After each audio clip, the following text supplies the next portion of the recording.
People will still go and blindly buy a Raptor without even driving one of these, and it is absolutely mental.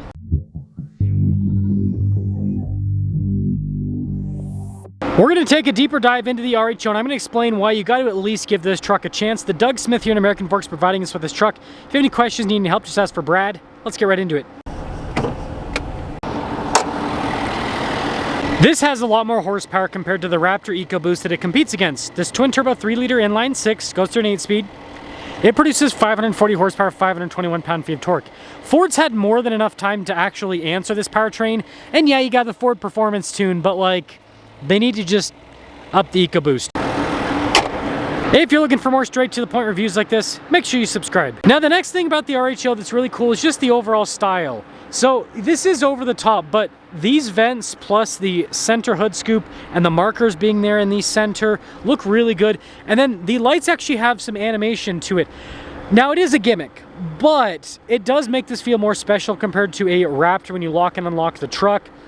And then this bumper, built for off-roading, just looks really good. I'm not a brand loyalist. I just like what I like, and I think that this looks better than the Raptor. Now, although this doesn't come with 37-inch tall tires like you can get with the Raptor, the 35s on this are really good. It's got more than enough clearance for off-road use. And here's the deal, most of you are never gonna go off-road, so the tire size doesn't actually matter. The venting on the side is really cool. You got that big old Ram badge, two-tone paint job, side steps with this one.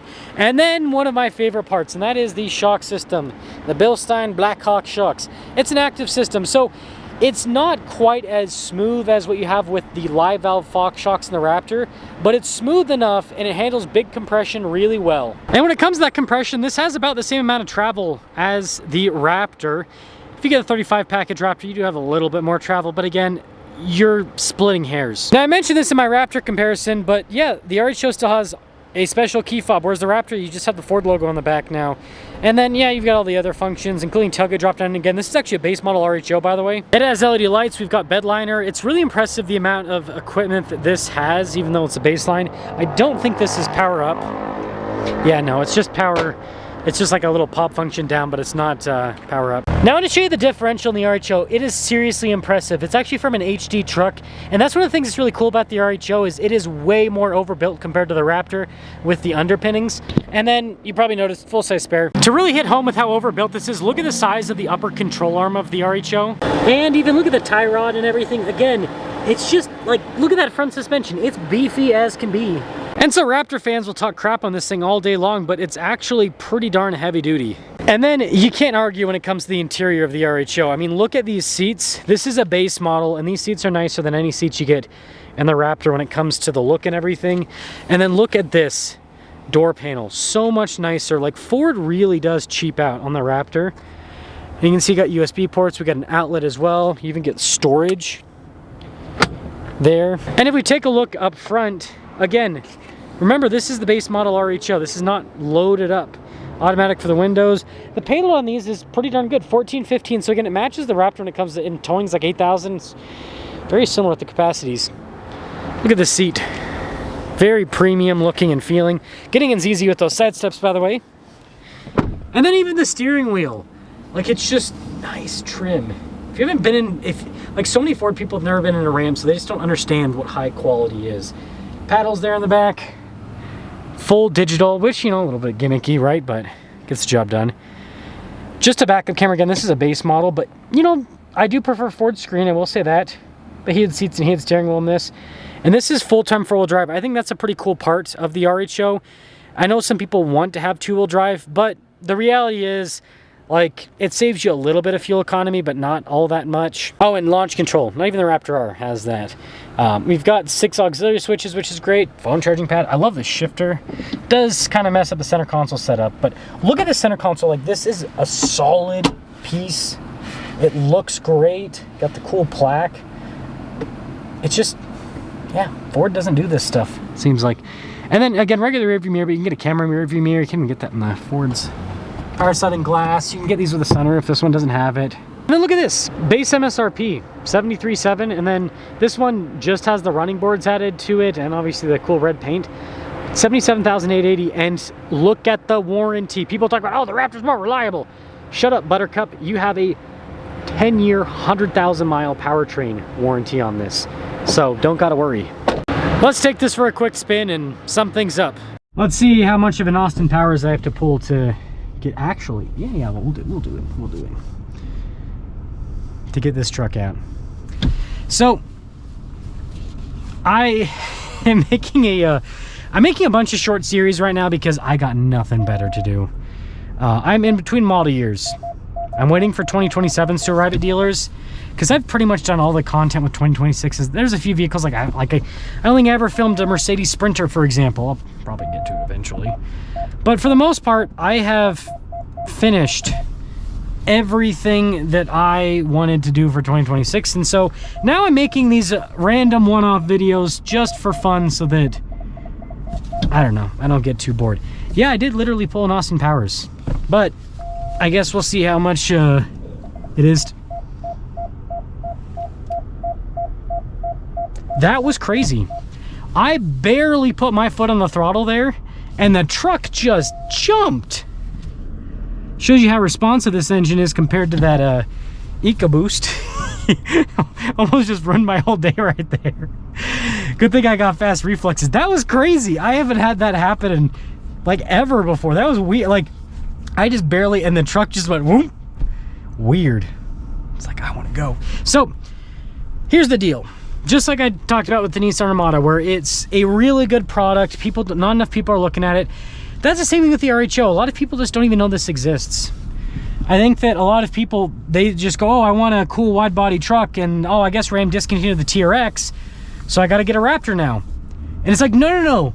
Yeah, Ram did get rid of the TRX for the time being. It's actually coming back, but they also have an inline 6 version of the TRX that is, well, not cheap by any means, but it's more affordable than a Raptor, because the cheapest Raptor you'll see at a dealership is going to be about 80. I think the cheapest one I saw recently was like 82,000 MSRP. So it's less money than a Raptor.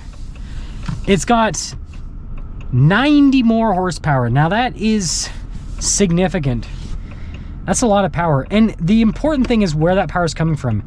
It is coming from a turbo inline 6.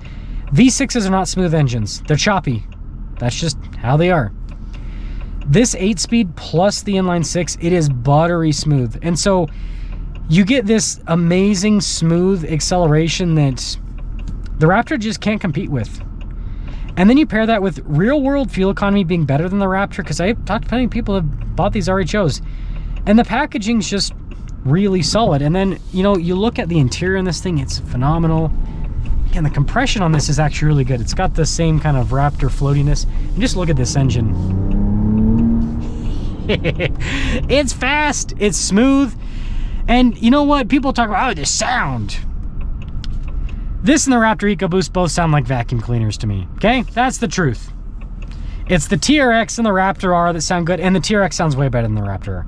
Like the supercharger whine in a TRX, I mean, like, like, I remember when my wife and I got married, right before we were dating, the first car that she ever drove with me in was the TRX, and she's not a car person at all, and she was like, this is cool, right?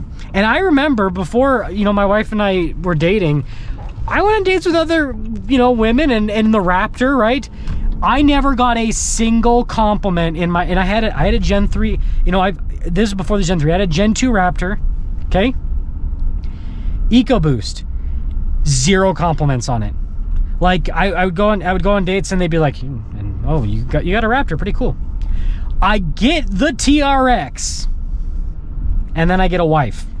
That's all I'm gonna say. I had a Raptor for, how long did I have that Gen 2 for? Like 2 years or something like that, because I got it in 2019, and yeah, I think I had that sucker for, I think I had that thing for 2 years. So I have a Gen 2 for 2 years.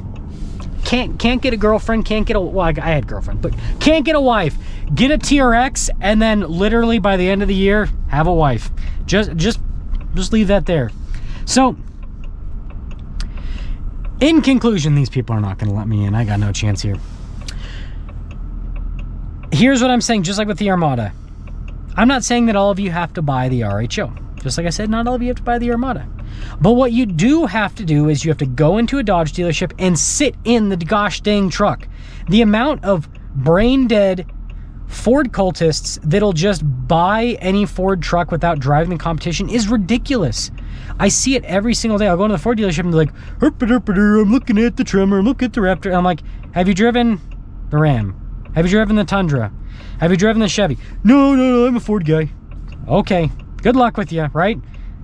You can do what you want. It's your money. But to me, it just seems so silly. It's like, it takes how long to go and test drive a vehicle? What, 30 minutes, right? Because you got to talk to a salesperson for a little bit and then go on a little driving loop and then explain that, oh, I'm still going to buy the Ford, right?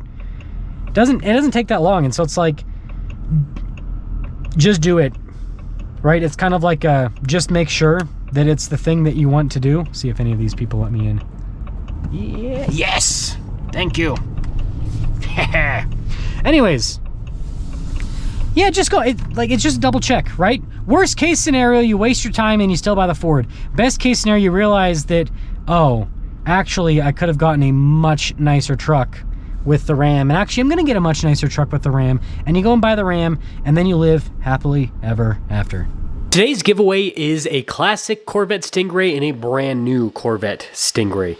Use code BHC to get 4x bonus entries into the giveaway.